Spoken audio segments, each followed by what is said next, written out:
Hello, ladies and gentlemen. Welcome.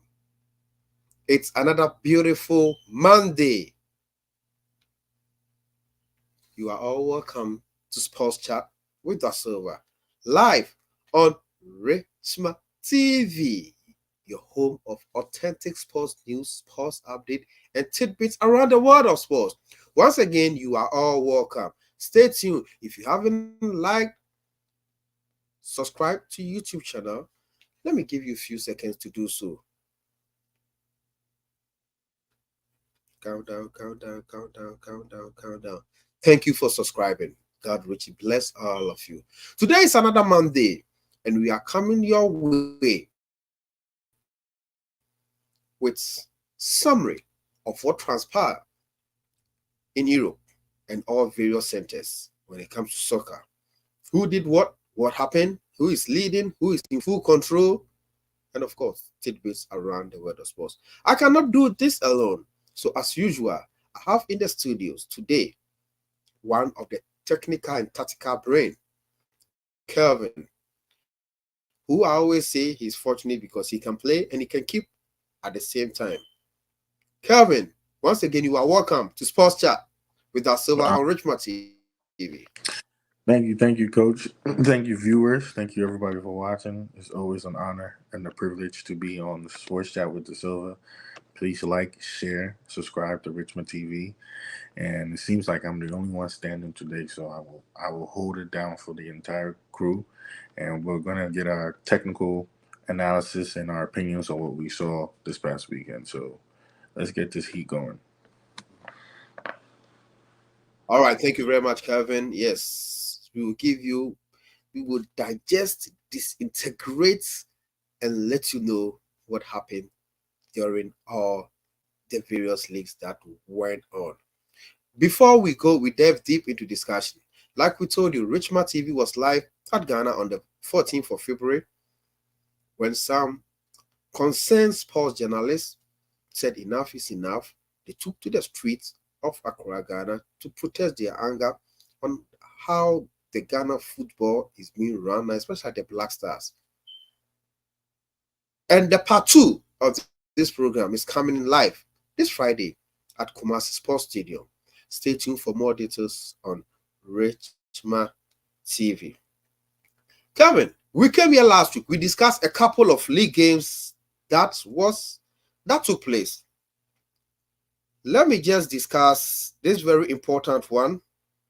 Let's quickly go to Spain and look at a few matches that went on and whether the results was shocking or not.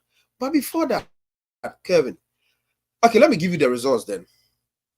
So, Granada won, Almeria won, Real Madrid won, Vallecano won.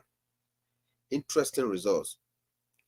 The day that Atletico Real Madrid draw points, Girona decided to draw points. At least Real Madrid got one.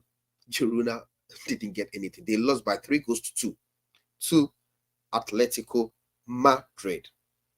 So current standing of the Spanish La Liga, Real Madrid still sits at the summit of the league log with 62 points and Girona with 56 points. Kevin, Real Madrid and Vallecano. I watched that match. It was 1-1. I think they came back with a VAR help, which was a penalty though, and they got the equalizer. Don't you think something there is when they say lack, you don't have your defenders, you don't have your starting lineup. Many today you experiment this back to tomorrow you experiment, and still you are getting the results. And the sweet thing is your opponent on the one behind you fail to always capitalize when you draw points. What is it going on with Atleti and Real Madrid and the match itself? I mean, I don't know what God he prays to, but if it's the same God we pray to, that means he needs to give us his direct number because his blessings come like this. I mean, you can watch the Champions League that they won, the previous one that they won. They were down to Chelsea, they were down to City, and I forgot the other team. They were down in every single game. Like they were down. And they came back all of the every single game to win. It was incredible. I've never seen a team do that. So with Ancelotti, this is nothing new. I've been saying it, but now, like you said, the reason why I'm still confident in Real Madrid securing this is because of who's behind them. I said this before. Experience is very, very important. If you don't have experience or discipline, you once you get to the finish line, that's when you've played a lot of games. The players are tired. Some players are hurt. The coaching, you also get tired. Can you keep your team focused? Can you keep them attentive? And can you relay your message to them in order for them to accept it and go out and deliver? Ancelotti is the master of doing that. He's been able to relay that information to Real Madrid, so Real Madrid knows exactly what to do. I mean, they don't. I think now they're going to be missing Chouameni and Carvajal. So now, who are you going? I honestly don't know who they're going to put in defense at this point, because before I guessed they were going to put Chouameni back there, but now at this point, Chouameni has, I think Chouameni has too many yellows and Carvajal has too many yellows. I think they're going to miss a game. So if they miss a game, who are they going to play back there? And I don't take it past Real Madrid that they're still going to win the game. It's an Ancelotti thing. Like it's like this quiet confidence. I don't know how. They're the only team that I can say are actually lucky. Them and Real Madrid and Manchester United sometimes, but they're like actually a lucky team. Like I don't understand how this is happening. For you to draw a game, Girona has a chance to come up and make the race closer, and they lose the game. Is ridiculous. This is unheard of. But like I said, Ancelotti is the master of motivation. Like you can tell, like the players really play for the badge. They really play for Real Madrid. Like they really, really want to be out there. And I know they've hurt. I mean, Diaz is hurt. Bellingham is hurt.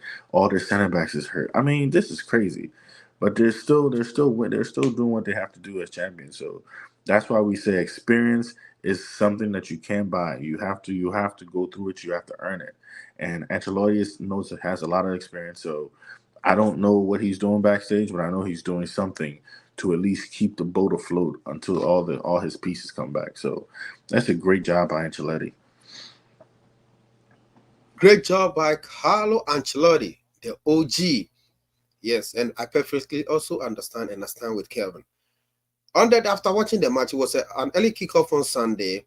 So I'm like, okay, let's see what Girona can do. And they also went on to drop the points against the informed team, Athletic Club.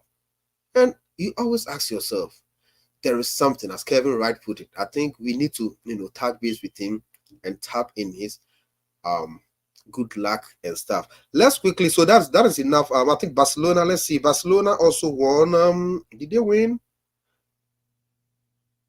So let's quickly go to Barcelona won. Yeah, they won 2-1 away to Celta Vigo. Quickly on the Spanish La Liga, Kevin, do you think it's going to remain the same? Real Madrid will eventually run away league leaders, Girona and Barcelona and Atletico Madrid. I think the fight will be between the third and the fourth. What do you think? Yeah, I think so too. But if Barcelona can just defend. I don't know if that is even defend. I don't.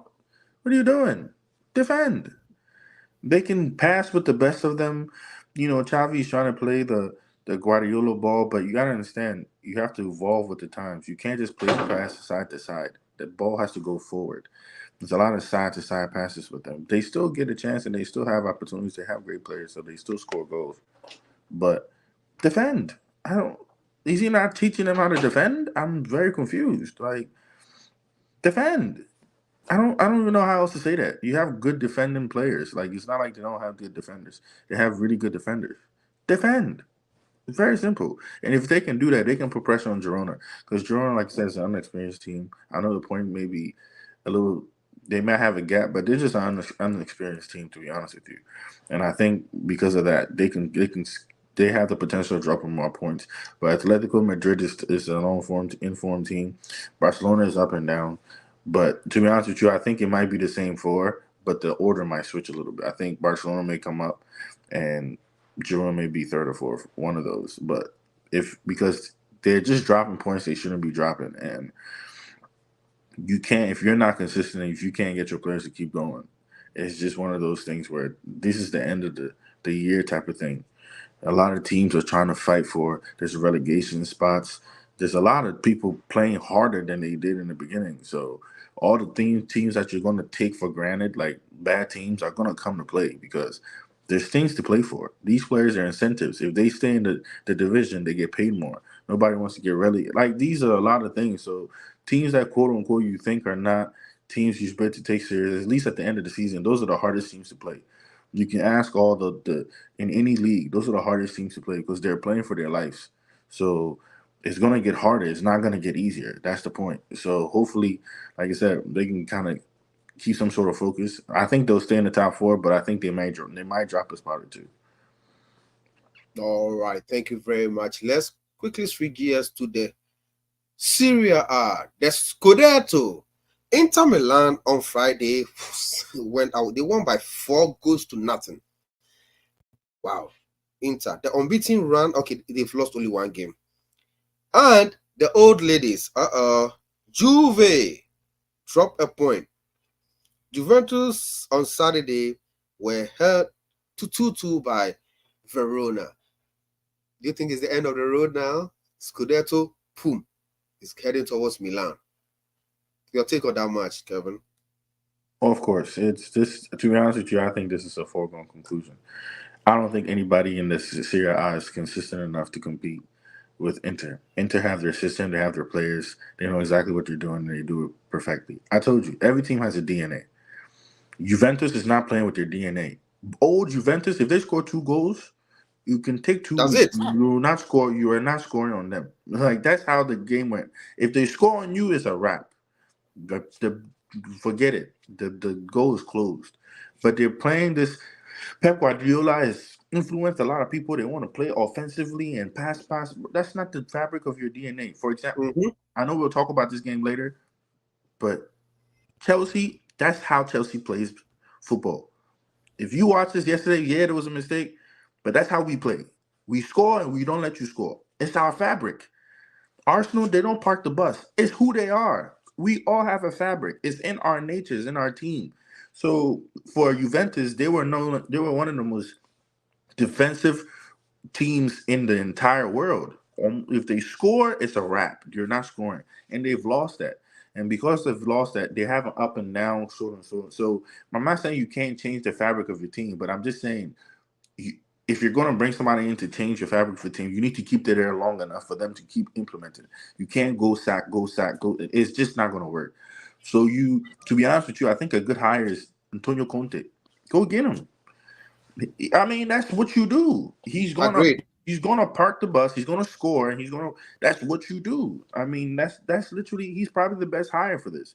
That's what you do. Because in our history, in our history as a Chelsea fan, every coach that has been successful, most of them have been defensive. Most of them, if not all of them. Jose Mourinho, Tuchel, Conte, all of them have been defensive. Like it's because it's our fabric. It's what we do. You score one, and that's it for you. We have closed the gate. No more. You go home with no goals. But so I think we're starting to see that effect. And same thing, we're going to talk about the Bundesliga, but it's the same thing that's happening. We're starting to see the Pep Guardiola effect on the world, and he's the only one that has the master plan. And everybody's trying to copy them through the lenses. It's not going to work. He knows what he's doing. So you need to come up with your own way of playing, and that's why we salute Xavi and Alonso for coming up with his unique way of playing. So to be honest with you, like I said, foregone conclusion: Inter Milan, that's what they do. They know exactly what they're doing. Juventus have lost their way, and everybody else is just too inconsistent. So this is a four. To be honest, this and maybe the French, the La Ligue, no, the French league. These are two that I think are foregone conclusions. I think PSG and Inter Milan are it's done. They might as well give them the cup now because it's no other team is consistent enough to give them a chance. And the beautiful thing that the both teams that Kevin just awarded them their various league champions, they are still playing good, and that's the good thing. So it will be difficult for them to draw points. So currently, Inter Milan has 63 points out of 24 games, and Juventus 54 points out of 25 games. So Inter Milan still has a game in hand. Now, the German Bundesliga. I'm just going to discuss two of the first, the first team sitting on the league log and the second team. So Bayer Leverkusen, as always, they rose up to the occasion and they won 2-1 away. Then Bayern Munich, hmm, they lost to Bochum by 3-2. Kevin, I know you're gonna bring in Hurricane something in, but the Bayern Munich results, was it anticipated? Was it expected though? Of course it wasn't. This is not a result we none of us expected. We expected them to roll over them and keep it going. But once again, I don't know what Thomas Tuchel is doing. Putting Upamecano on the right, he provides nothing going forward. And once again, in the Champions League game, he got a red, and in this game, he got a red. He's uncomfortable there. Right. Stop playing him there. I don't understand why this is difficult. I don't know what he's trying to prove. He's useless on that side. That's not what he does. Because you got to understand, playing a center back, I played center back before. It's different when you see them coming to you. It's a different feeling than me going forward and me running backwards. It's not the same. The position is not the same. Because he has to go all the way to the box. And then if they lose the ball, he has to track back. He doesn't provide anything. He doesn't see passes where they can be seen. He's not gifted in terms of dribbling. He nothing. He's a defender. He's a bruiser. I'm gonna knock you off the ball and I'm gonna clear the ball. Or if I just an open team out, that's what he does. I'm heading the ball out of the box. When there's a corner, you put him up in the box and hopefully he can win one because he's tall and he's athletic. But on the right side as a right back, he's useless. Like you're not playing him in the right position. He's playing literally three center backs in a four back system. That doesn't make sense. I'm so confused. Why are you playing him there? Like ridiculous. And of course, just and right on time, he gets a red. Hopefully, this red might be a revelation for them because he can't play the next game. So he got to do something else. Unless he's gonna put the light and somebody else, then he's lost because it doesn't make sense what he's trying to do. He's trying to do like a different side of Pep by putting John Stone. You know, Pep put John Stones to the midfield, but John Stones can do that. Like, you got to know what player you have. I don't understand what it's just. It makes Bayern look disorganized. And once again, like I said, DNA. DNA. They are not playing the way they play. Bayern is a completely different team. I don't recognize them. I was watching them play. If it wasn't some Petria, they wouldn't have even gotten that second goal from Harry Kane. It was just they're just unorganized. They have the players, but the players don't seem like they're being put in position to do what they do best. And it's just quite unfortunate because, like I said, Harry Kane. Damn. You just not gonna win a trophy? That's kind of crazy. I mean, somebody get that man a trophy, at least one, something. I don't know what it is. Just get him something because he deserves it. World class striker. He's still been scoring goals for them. He's been playing his best. So I just think tactically Tuchel has it wrong. He was never a four back system player anyway. That's not what he did with us. He played a five back, a three back system with wing backs coming in wide. So he's trying to do that in a four back system, but using Upamecano, which is providing you nothing on the right. So the right is completely gone, which makes Sane have to work harder to get the ball. So if you watch the game, Sane drops deep a lot because he needs to come and get the ball. But when you drop deep, guess what? It's just it's completely disorganized. And when you make Upamecano go up in an offense and they lose the ball, he's not that type of fast player to track back. And that's why they were getting beat on the counter. You could watch the game. Bayern was getting beat on the counter consistently because he's not fast enough to track back. Like, that's not what he does. I'm not saying he's not fast enough. It's just not what he does. Not used to it. So, to be honest with you, I just think that Tuchel has his tactics wrong. He needs to reevaluate. Put some players that can do the job, even if they're not great defensively. Put somebody. If you are going to have attacking fullbacks, they need to be keyword attacking. Like it's in the description. Attacking. Find somebody that knows how to do that when they're comfortable with the ball at their feet. They're comfortable with taking players on. They're comfortable with finding a pass, and they're comfortable with crossing the ball in the box. Those are key attributes you need for a fullback. Upamecano has none of that. Zero. He doesn't. He can't do any of that. And to be honest with you, when you do that, you cut half of the field off, which makes it a lot more difficult for you as a team to move the ball around. So to be honest with you, this is a tactical error. Tuchel needs to scratch that. I don't even think he has a lot of time left at this point. I think he might lose his job soon. So he might need to start doing something because tactically he has it wrong, in my opinion. I perfectly agree with you. I was about that. You just answered the next question. I was about to ask you, do you think it's the end of the road? I think yeah, with Bayern Munich, I think Thomas will not finish the season. From the results that he's granting, I don't think he will finish the season. Okay, let's go to Alonso, the man of the moment. What is Alonso doing right with this Bayer Leverkusen team? I mean, we saw what he did last season, and some of us we were like, okay, he's going to challenge for the title, and he's definitely doing that. What has Alonso brought to this Bayer Leverkusen team that keeps them winning with that winning mentality? He's brought stability. Stability. He's brought a concrete plan. Everybody knows exactly what to do. So when you see if he takes players out, they come and they just do exactly what the other player was doing. They know their roles, where they're put, and what they're supposed to do. Like it's a thing of beauty. It's a literally a it's a system. Like this is how it's gonna be. I don't care who you are. If I take you out and I put you here, you do exactly the job that the person before you was doing. And like I said, they play in triangles and squares, but it's a moving triangle and square. So when they get the ball, somebody's moving off it. It's a thing of beauty. I don't. To be honest with you, like I said, when you watch them play, they play beautiful, beautiful football. Like you said, it's just he's stabilized, and like I said, this is also his second season there. It's just the thing when you have time to implement your system, and this is kind of what me as a Chelsea fan, maybe I need to kind of give my coach another season to see what he can do. But if you give somebody time to implement whatever strategy, whatever their their ideology is, and the players can buy, if you can get the players to buy into it, that's the key. Players need to buy into it. You can't go to a team with Messi and Suarez and Neymar and say, "Hey, we're going to park the bus." No, it's not going to happen. That's not how they play, and they're probably going to play really bad. So you need to have the players for the system that you are trying to run. I think that's the thing about most coaches. You try to run a system regardless of the players. No, you need to make a system that fits what your players do. So if you have fast players, you play with fast. We play with a kind of a fast build up sort of thing where the players are trying to get behind the defense and you're trying to hit a through ball. But for example, when you watch Harry Kane play, he's not a fast player. Giroud, Ibrahimovic, these were not fast players.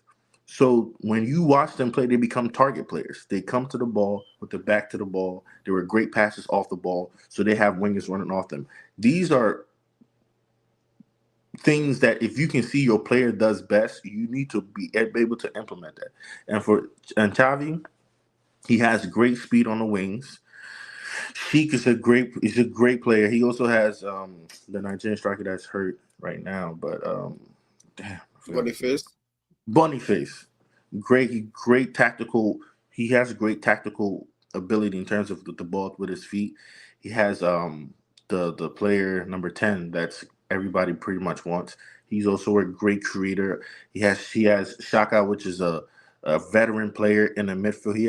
He has veteran in the midfield because that's a very important place. You lose that battle, you lose it all. So they know exactly what to do, how to do it. He has speed on the wings. He has a creation right here, and then he has two creative players. And then his system is it's just a beautiful way of watching the game. Like, and the thing is, if you watch his game, maybe I'm gonna ask you, coach, because you're a coach. Maybe think about it. He's mixed German and Spanish football together. Like he's mixed the Absolutely. way he played, and he just mixed because it's not like Pep's game where they're passing back. No, no, no, they don't do that. They pass back and forth, but it's a very direct sort of passing. We're going forward. They don't go back and back and back and back. So, like I said, I think Xavi is the new star boy on the block. After this season, when he does win the league, a lot of teams are going to become knocking. I think if Ancelotti does leave, for Barcelona. No, I mean for Brazil, like they say he is. The Madrid job is open to him. Obviously, he's a Liverpool legend, so Liverpool is open to him. Maybe Manchester United flops all the way and they try to go get him too. Who knows? So we'll see what happens. But I just think that his his tactical ability and the ability to relay that to his players, that's very important. You could be a smart player or a smart teacher, but if I can't teach you what I know for you to grasp it at, then it makes no it's useless. So he's a great teacher. That's what I would give him because I may have the knowledge, but if I can't teach you what I know for you to understand, then I'm not doing anything. So his ability to relay what he wants to do to his team for them to understand is out of this off the charts. The best of them do it. Ancelotti, Pep, Klopp, all of I them don't do it. So I don't know. go ahead, coach. Kevin, can you hear me now? Yeah, I can hear you. Okay, good. So I was saying he has changed the 3-5-2 formation. Hmm. He has remodernized it because formerly we know three, which will transition into five back when you lose the ball. Then you put one central defender, one central midfielder in the middle, and two, number 10 who can hold the ball. Then your strikers, one player. But this is the guy where he has the three back and the five that he has in the middle. The other five is kind of the auxiliary striker playing behind the two tops. So when as soon as they lose the ball, you see them five at the back. Oh Lord! Then you see four, then you see one, and they press very hard. So I think he has remodernized the back three system. Let me quickly give you the German Bundesliga league table. Bayer Leverkusen sits on top with 58 points, and Bayern Munich has 50 points. So 8 points match difference. I don't think they will throw away this. Dortmund did some time back. Oh, okay. Viewers, if you just join us, you're still watching Sports Chat with Dasilva live on Richmond TV. I have in the studio today Calvin, one of our panelists. We're discussing the matches that went on during the weekend, and we'll definitely discuss on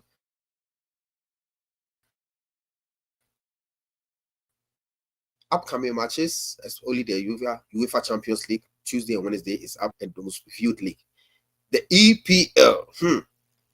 Before I go into EPL, Kelvin, is that a reason why you're putting on blue? You normally don't wear blue.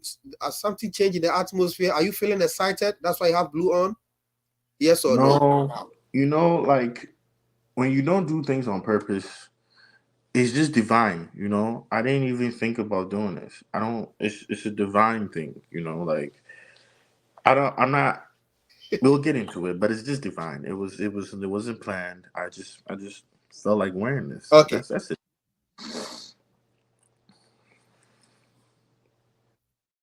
All right. So, okay, good.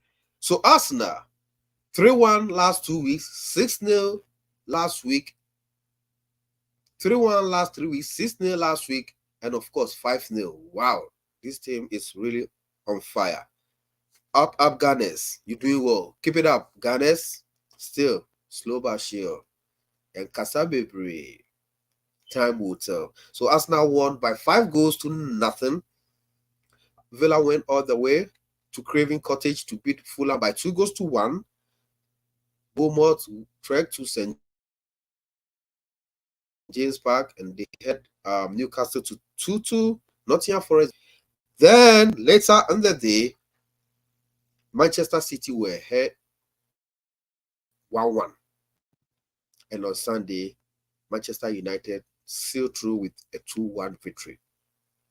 Let's talk briefly about Arsenal. Kelvin, do you think something is happening, or you think you have to wait for them to play Newcastle at the Emirates for you to conclude? But 3-1, 6-0, 5-0, and as you rightly said, Arteta has been given time, and that's what I think most teams should do. The players have bought into his ideas. They are leaving him to do the job. He's bringing in players that will buy into his ideas, and it is working perfectly for them. What do you think, Arsenal? What do you think they should? Because this is the time of the season that Arsenal normally cracks. March, April, then boom, and they have the big game in March against City. What do you think they are doing right this time around? I mean, like you said, the players kind of understand the system more. The players have been in the system a lot longer now, so they understand what to do. I think these three last couple of weeks have been a bit deceiving because they're playing Burnley, Even Vincent Company wasn't even on the touchline. So I mean, they're playing a team that's horrible without their coach. It was inevitable with the result that was going to happen. So I think my thing is, what happens when you play City? In order to beat the champion, you got to beat the champion. And this is it. I mean, in any sport, you can't hope that they drop points. No, you got to make them drop points. So when Arsenal plays City, we will see if Arsenal can make them drop points. That's when we'll see if Arsenal has caught up, because we've seen Liverpool beat Man City. We've seen Man City beat Liverpool. I haven't seen Arsenal beat Man City in a title race at the end of the season, because Liverpool and Man City will also play. So we will see who is ready to win when they actually playing the big dogs. So that's, to be honest with you, like I said, I'm still very impressed with Arsenal. They're you can only win the games that are in front of you. So Burnley was their next team, and they did to check them off the box. So very impressive from them. Offensively, they're doing very well, and then what's impressive is defensively they are keeping a clean sheet. So Saliba and Gabriel is doing a good job back there.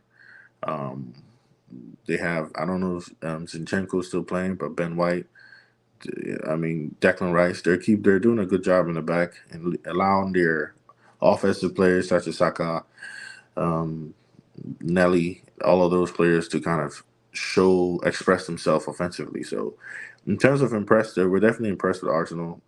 They're just doing what they have to do, right? And they're not getting a lot of press for it or anything like that. But when they play the big teams, that's when we'll see if they are a big team or they just pick on teams that are smaller than them. I think that's my issue with Arsenal. Beat a big team, so I know you beat a big team. Liverpool game, bro. Liverpool was not. Liverpool had, literally were not full health. You can claim it obviously it's a win, but Liverpool were not full health. This is not no.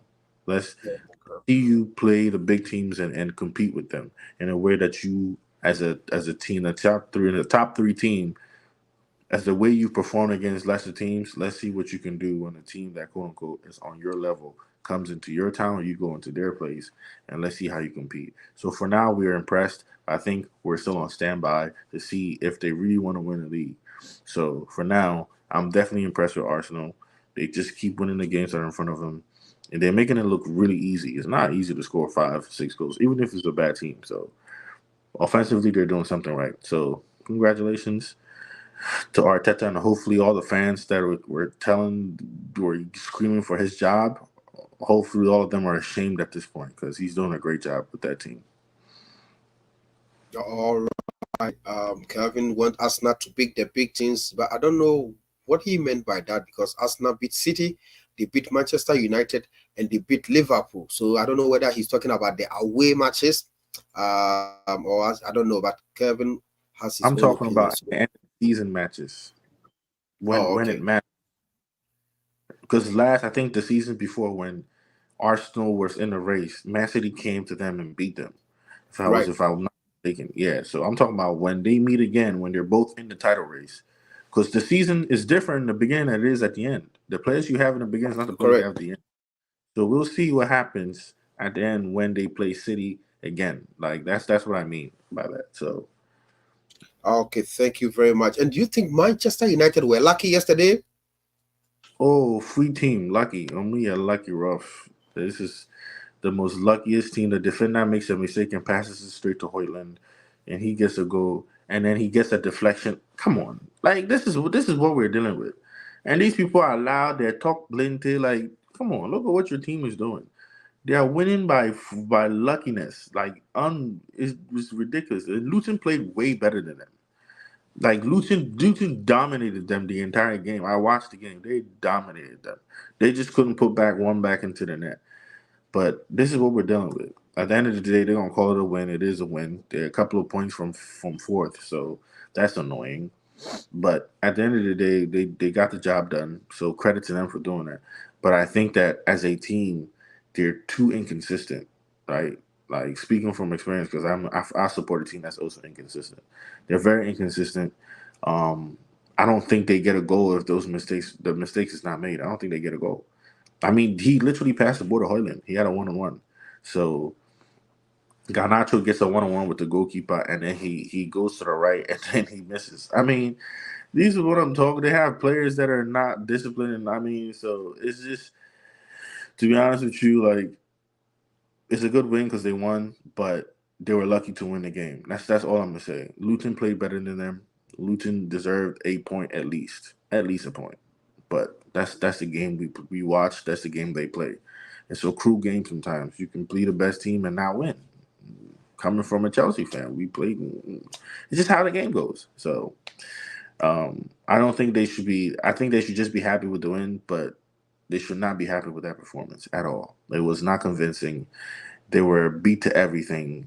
Luton were playing better than them. It's just they just could not find a final touch, and hopefully the fans understand that instead of going to say, man, you Manchurian or Banturian or Bloodturian or the Turians, all the Turians. Or Moon Pepe means man. That was not a good game. All So, right. Thank you very much, Kelvin. And the big game, of course.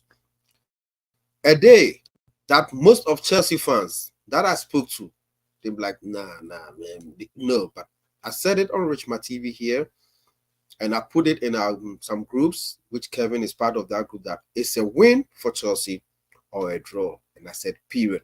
A day Chelsea fans didn't believe in their team. Most of them. Raheem Sterling went back to his former boss and he said, "You sold me to Chelsea. I'm here to punish you." Let's look at the match statically. Do you think? Okay, this is first. Do you think Poch got his selection right? And two, do you think his substitution let you guys down? Did his tactic played very well in all the halves, or he was just good for the first half? Kevin. So so selection, in terms of tactics, select, substitution. in terms of selection, I I think he got it right. Agreed. But then again, the reason why I say I think is because of Jackson. But Nkunku hasn't shown anything, so that's a wash. So I rather have Jackson because he's been playing. But having Sterling and Palmer play, when you play against you, we saw the game we played at Stamford Bridge. We saw what they did at Stamford Bridge. So we know that whenever you play against your old team, you play better. It's just for some you just play angrier. So that was a good selection. I think everything we selected was a good selection. We had Desasi and Levi Colwell, which is surprising, but I like the selection because of youth, right? Thiago Silva is a great player, and at this point, he plays with his head more than he plays with his feet.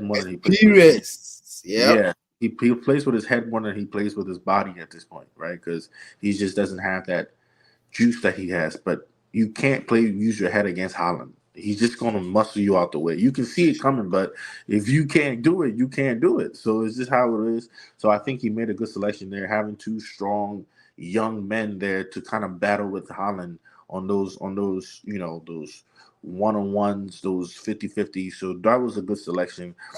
I think the selection he did well. Our tactics were great. His substitution was poor. That's my great critique. Always. Substitution was poor, and we even had a bit of discussion in our group about the substitutions. Here's what I'll say: good teams play for a result. Bad teams pray for a result. I don't want to be supporting a bad team.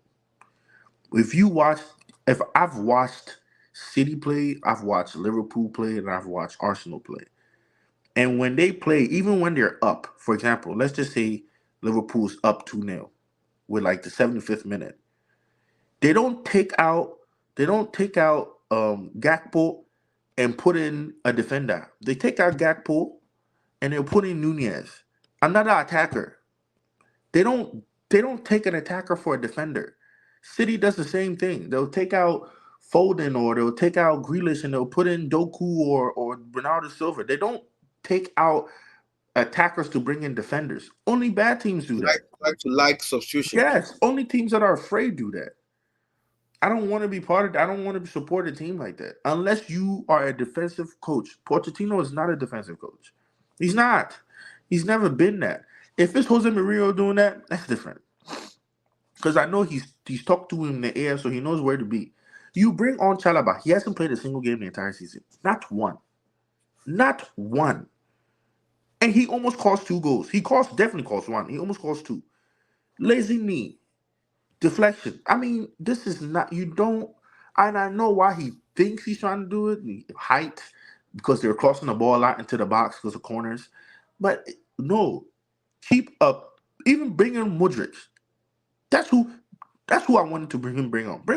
Bring somebody that would scare Kyle Walker not to come to push up the field, because Correct. you know that if the ball goes past you and he's gone, you need to keep some sort of a threat on the field so that the defenders don't just come up. Because if you bring defenders out there, you're telling the other team that I'm just gonna sit here, just come. That's what you're saying. No, you don't want to play like that, and that's what I was trying to tell the people in our chat. When you're playing with a team like this, you bring on fresh legs. Why would you play differently? No, I don't. As a coach, I'm trying to think. Why would you play differently? I've been playing like this the whole game. I'm winning, but when it gets closer, I play differently. That doesn't make sense. I don't understand that. I've never seen Man City go, oh, I'm up 1-0. Let me park the bus. Never.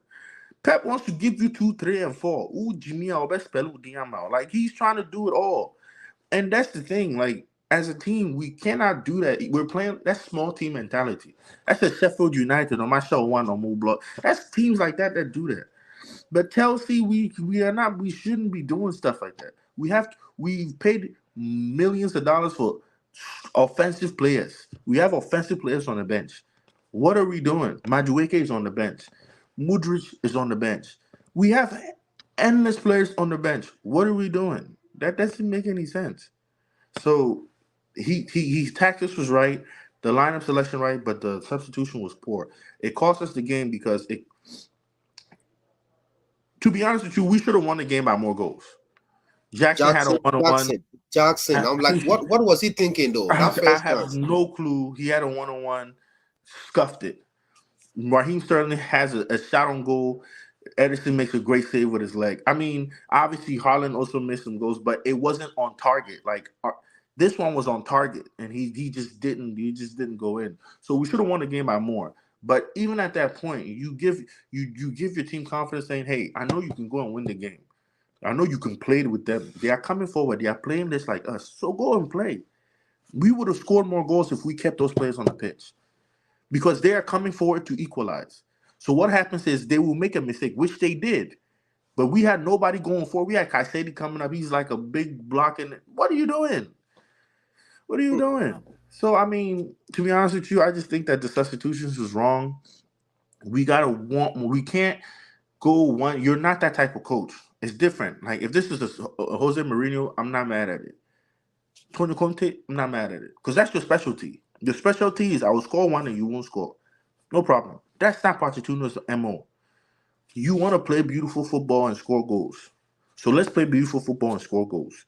We played one and we scored one. So let's get another one. Obviously, you have Jackson that missed a couple of goals, so we could have had more. That's understandable. But once at that point when we're up 1-0 now, bring somebody else on. If Jackson is not doing the job, I take him out and bring Nkunku on. Nkunku, so at this point, maybe the injuries have gotten to him, but he does nothing. He didn't do nothing at all. Zero. Nothing. So bring somebody else on. That's it. So to be honest with you, Chelsea played well. I know a lot of the fans are happy, but it's a bit disappointing. Like you can't go there, play better than them, which rarely happens against City, and then come out with a point. I just think, and Rodri you pay for. I'm telling you all now, if you don't understand what I'm saying, go ask your Ghanaian friend. Rodri you pay for. Respectfully. That man is the most clutch man in the entire world. I don't care who. There's nobody more clutch than Rodri. If you just go back in history and watch the games that they need a goal, it's him. I He will have pop no up clue. Champions League finals Yeah, every I day. don't Yeah. understand why this man is. You are a defender. Why are you clutch? Why do you have a clutch team? Yet, like it doesn't make sense. It's like a goalkeeper that can dribble. It's useless, but it's like you can dribble. So what? You're not going to use it. Like that's why Onana be trying dribbling. It's useless for you. Where you're standing is useless. But for him, no, he can just score goals. Oh, what you be for? I mean, as soon as I saw it was him, I said, Jesus, it's him. And he used his left foot. Oh His my left God. This Yeah, and man it's is, right that ball very well. and if it didn't Perfect. deflect, it was still going in. So this wasn't like it was going in if it did not deflect. It's just if you're going to put your knee out, put it all the way out there. Don't just and then make it go off. So once again, Rodri comes up, saves them again. So at this point, like I said, we played well. I'm happy about that. But I think watching the game, I think we deserved all 3 points. To be honest with you, I think that's my conclusion. I think the substitutions hurt us, and I think if we make different substitutions, if we are confident in our team, we we do it.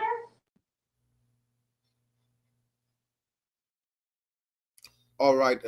Let me take it over from here. Yes. One thing I've noticed about Chelsea against Arsenal at Stamford Bridge, Chelsea took a 2-0 convincing lead, and his substitution let him down. I think it's about game management. That is, game management is a problem for Poch, and that is what is letting Chelsea down. And again, you can blame him entirely, as Kevin you rightly said. Look at the goals. If Jackson had put in, or it was just tapping, just put it in the net, and that's it. I mean, on a good day, Raheem Sterling cannot cut in Kawaka like that because Kawaka will anticipate that he's trying to get on his right. So the chances that they were supposed to put most of these chances away. And like I said here on Friday, I strongly believe they will go in. It's a win for Chelsea or draw, and they rose up to the occasion. Thank you very much, Kevin. So quickly, um, let's see what the league logs look like. Liverpool still sits on top with 57 points.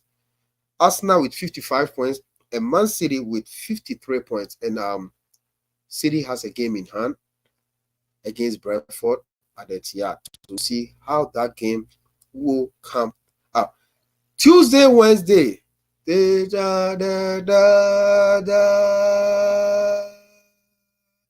boys will be playing. I mean, the men will be playing. The boys will be watching the men at the comfort of their homes. If you know, you know. I don't want to ask if Kevin is playing Champions League or not, but he knows. We'll be at him in the level. Let's quickly look at the two games that's coming up on Tuesday and Wednesday. So Tuesday we have Inter Milan and Atletico Madrid. Kevin, you don't have to miss this match. Inter Milan, Atletico Madrid, then PSV and Borussia Dortmund. Inter Milan will welcome Atletico Madrid at the San Siro, and Dortmund will go to Holland to play PSV. Your take on these two games? Oh, the Inter Milan and Atletico game is going to be one for the ages. It's just because it's a pragmatic team versus a pragmatic team. They both Right. and they both do the simple things. So we'll see who's more simpler to win the game. Oh, it's going. This is still going to be a good game because they have good players in good positions, but they just simplify. They just simply simplify everything. It's not too complicated. They're not trying to be fancy. They're trying to be defensively solid and then get their chances on the other side of the pitch. So it'll be very interesting to see who can enforce themselves on the other team, even though they both don't do anything. They both basically do the same thing, right? I think Atletico is maybe a little more defensive minded, but I think it's just in terms of the way they play. It's a simplicity sort of thing. It's not too fancy, nothing. They're just trying to pass the ball around. It's a simple way of playing the game. Don't complicate it. Atletico, if you watch them play, they don't complicate it. They defend and then they run out on break, get onto their creative players, and then they make decisions on the fly. Same thing with that with Barella, and they have Thurman, they have Martinez. I mean, they have some good players too. So this will be a very, very, very, very interesting matchup. They have a lot of French players on their team.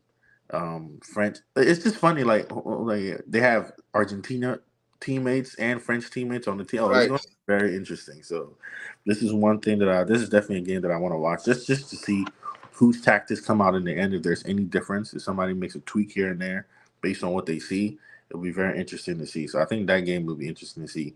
I think the PSV versus Borussia Dortmund. Obviously, PSV is a team that I don't watch much, so it just be interesting to see what they can do. You know, it's just me being honest. I don't watch them much. Obviously, I know Dortmund. I know what they can do. They have a AFCON winning striker that plays for them. You know, so we know what they can do. I'm definitely proud of them. So I think. It'll be interesting to see them play, but I've never seen PSV play, so we'll get to see. I'll get to watch the team as just in person, just to see what tactics they have, the players they have, and kind of how they can compete. Like you said, you never know because Bayern lost in the Champions League, so there's no small teams anymore. Everybody's out Right, here to play, so better come and show your A game. So yeah, those two games seem interesting to me for different reasons. right. Inter Milan and Atletico. I'm seeing Diego Simeone going all the way. I think the second leg would decide this particular fixture because I think both Atletico will come out with a good result, trying to take it to their home background to finish the assignment.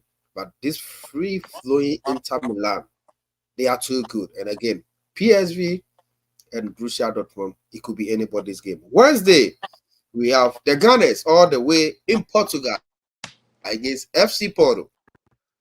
Then Napoli will be hosting Barcelona. Arsenal is in good forms of their lives now. And Arsenal and FC Porto, they've met so many times in the Champions League with Arsenal in head to head coming out as their victors. And on Wednesday night, they will be in Portugal, Barcelona and Napoli. Kevin, your take on these two matches? So Arsenal versus Porto, that's an interesting matchup. Mm-hmm. Just because not because Arsenal shouldn't win the game. It's because Europe is different. When you're playing in the league that you play in, you're used to the teams you're playing against. You're used to the style they play. You're used to the pace that they play. Used to the physicality. So it'll be interesting to see if Porto is any different. What challenges Porto may present, but I think Arsenal may make easy work of them. It's just the form that Arsenal's in. Yeah, they can beat anybody at this point. They're in a very very good form right now. So I don't think that's a necessarily a difficult game for Arsenal. I think they played early enough. They've had enough rest. They didn't have any injuries. I don't believe. So I think they should be able to make. I think this would be maybe a two nil or a 3-1 game, if not more. To be honest with you, I think that Arsenal, in the form they're in now, they should be able to do good work with them now. Barcelona versus Napoli. What a game! Because Barcelona cannot defend. That's the problem. It's just very simple. They cannot defend. That's why the game is interesting. They cannot defend. I know they're gonna score, but I also know Napoli's gonna score too because they cannot defend. It's just I don't know. They cannot defend. They have defenders. They bought defenders. They have good ones too. I just don't understand why they can't defend. I mean, okay, if you have the defender, the right back from Portugal, they used to play for Man City. He's very offensive. Jao, what's his name? Number two. Oh, I can't. Barcelona. Oh, yeah, yeah. Yeah, I he used to forgot. play for City. He used to play for City. He's not necessarily a defender. He's literally a midfielder playing right back. He's not a good defender. He's very good going forward. Very, very good. He scores goals and everything. But coming back, he's very bad. He's not a good defender coming back. Is it So that's Laporte or something? huh? Laporte? I've No, no, forgotten no. that It's player's not name. Yeah, Laporte. It's not Laporte. It's yeah. I'll figure it out. Let's go ahead. yeah. I can't. It's not Laporte. He plays for Portugal. It's not Laporte. But he's very good going forward. But defensively, he's not sound. He's lazy when he's tracking back. He's not as because when you are playing defender, it's a skill. Like you, people can say just defend. No, that's why Messi don't defend. It's a skill. You need to be able to stay in front of somebody and get your foot in there at the right time. It's a skill. And he offensively he can do it with the best of them, but defensively he's lacking in that area. And what happens when you have a weakness in your defense has to shift to cover that, which leaves it'll leave gaps. So hopefully they can find a way to correct that. But I know Napoli has a world class striker in Osimhen.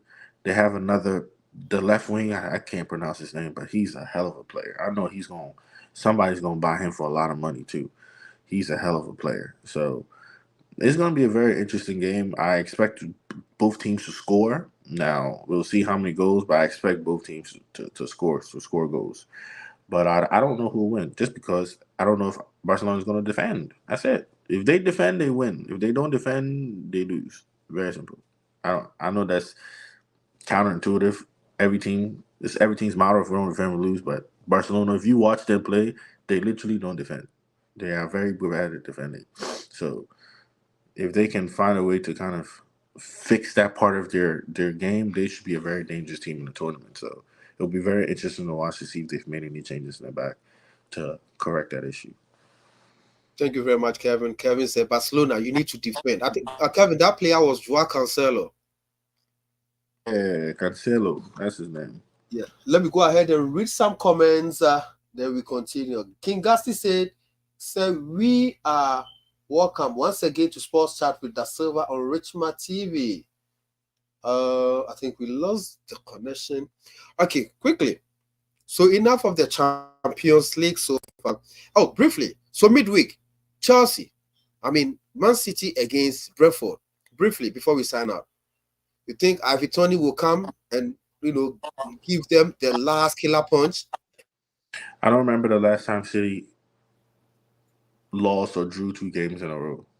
I'm not saying they haven't done it. I just don't remember the last time it happened.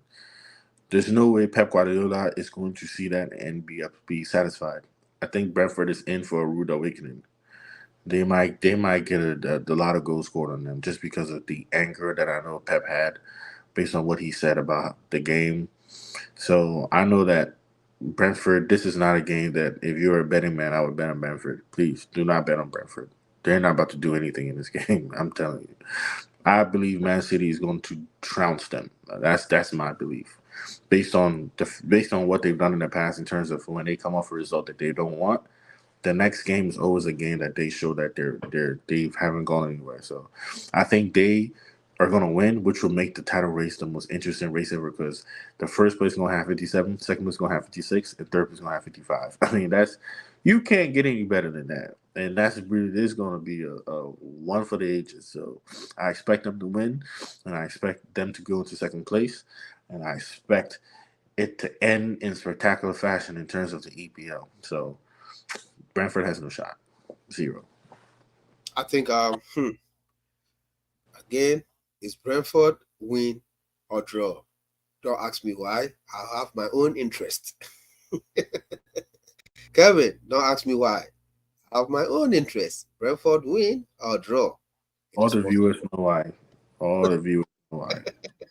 If it was up to Da Silva, all the players would miss the bus. It would just be Pep Guardiola playing by himself against Brentford. All right, viewers, we are approaching the top of the hour, and very soon we will be calling it a night. Let's go up to the comments session and let me read some comments up. Okay, he said, okay, we are working. Greetings to everyone. Greetings, Da Silva. Greetings, everyone here. Then greetings, Kevin. Nana Kofi came and say, hello, everyone. Then King Gasti said, Juventus cast most Juventus cast most of the bet. So you betted on Juventus. I'm watching live from Ghana. Yes. Viewers, King Gasti is one of our cherished viewers. He's always on. Big shout outs to yourself. Big up, King Gasti for always being on Richmond TV. Then DP said, hi, that's Silva. I just joined. Not a Chelsea fan, but you nailed it. The substitution was poor. Yes, I said it, and of course, the Chelsea man in the house, Kevin, also said it. It's always substitution. That is letting Pochettino lose or drop points. Then we never walk alone, but